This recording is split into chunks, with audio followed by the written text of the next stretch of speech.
বৈষম্য বিরোধী ছাত্র আন্দোলনের অসহযোগ কর্মসূচির প্রথম দিনে বাংলাদেশে ব্যাপক সহিংসতা হয়েছে। সারা দেশে পুলিশ সহ 97 জন নিহত হয়েছে। নরসিংদীতে প্রাণ হারিয়েছে ইউনিয়ন পরিষদের এক চেয়ারম্যান সহ 6 আওয়ামী লীগ নেতা। সারা দেশে আইন শৃঙ্খলা বাহিনীর বিপুল সংখ্যক সদস্য মোতায়েন করা হয়েছে।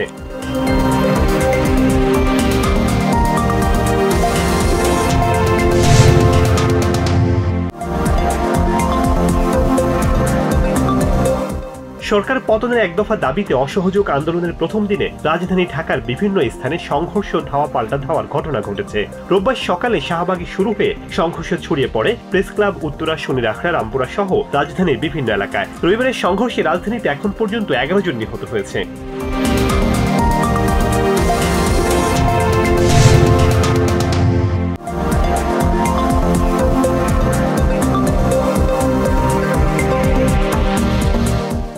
বাংলাদেশে রোববার সন্ধ্যা 6টা থেকে অনির্দিষ্টকালের জন্য কারফিউ জারি করেছে সরকার। স্বরাষ্ট্র মন্ত্রণালয় থেকে গণমাধ্যমে পাঠানো এক প্রেস বিজ্ঞপ্তিতে এই তথ্য জানানো হয়। তবে কারফিউ প্রত্যাখ্যান করে কর্মসূচি চালিয়ে যাওয়ার ঘোষণা দিয়েছে বৈষম্য বিরোধী ছাত্র আন্দোলন।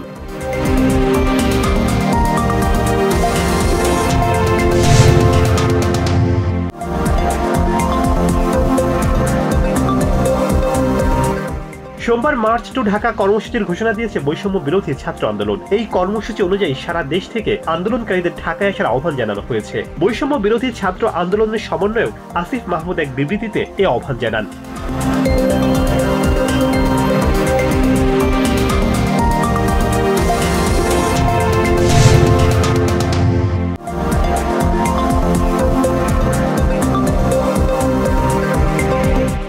সামরিক বাহিনীকে ছাউনিতে ফিরিয়ে নেওয়ার আহ্বান জানিয়েছেন সাবেক সেনা কর্মকর্তারা। রবিবার রাওয়া ক্লাব এক সংবাদ সম্মেলনে সাবেক সেনা প্রধান জেনারেল ইকবাল করিম ভূঁইয়া বলেন, দেশের সশস্ত্র বাহিনী অতীতে কখনো দেশবাসী বা সাধারণ জনগণের মুখোমুখি দাঁড়ায়নি এবং তাদের বুকে বন্দুক তাক করেনি।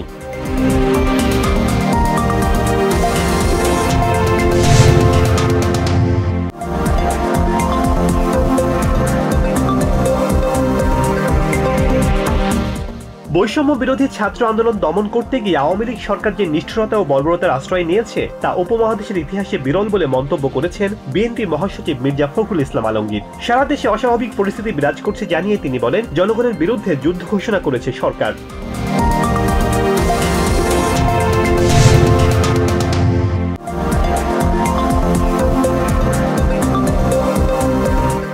ইসরায়েল ইরানের সম্ভাব্য হামলার প্রতিরোধে প্রস্তুতি নিচ্ছে বাইডেন প্রশাসন, এমনটা জানিয়েছেন হোয়াইট হাউসের ডেপুটি ন্যাশনাল সিকিউরিটি অ্যাডভাইজার জন ফাইনার। এবিসি নিউজকে দেওয়া সাক্ষাৎকারে ফাইনার জানান, 13 এপ্রিল মিত্রদের সাথে মিলে যেভাবে ইরানের ক্ষেপণাস্ত্র হামলা প্রতিহত করা হয়েছিল, প্রয়োজনে আবারও তেমনটা করা হবে।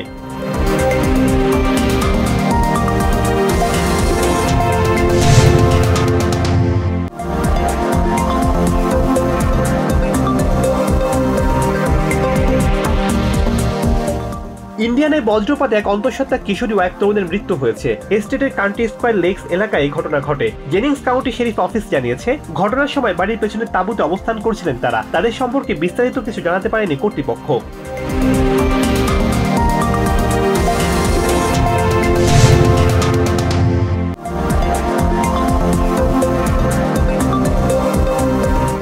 ফ্লোরিডার একটি বাড়িতে অভিযোগের তদন্ত করতে গিয়ে বন্দুক হামলার শিকার হয়েছেন 3 ডেপুটি শেরিফ। লেক কাউন্টির একটি বাড়িতে অভিযানে গেলে অতর্কিত বন্দুক হামলা চালানো হয় তাদের ওপর। এই সময় একজন নিহত ও অন্য 2 জন গুরুতর আহত হন। পরে সোয়াটের অভিযানে 2 বন্দুকধারী নিহত হয়। আহত অবস্থায় একজনকে হাসপাতালে ভর্তি করা হয়েছে।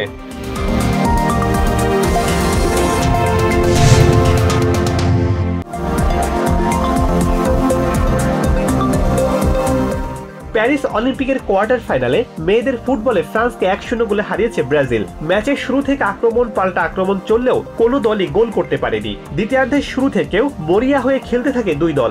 ম্যাচের 82 মিনিটে গ্যাবি পোর্টিহো গোল পেলে সেমিফাইনাল নিশ্চিত করে ব্রাজিল।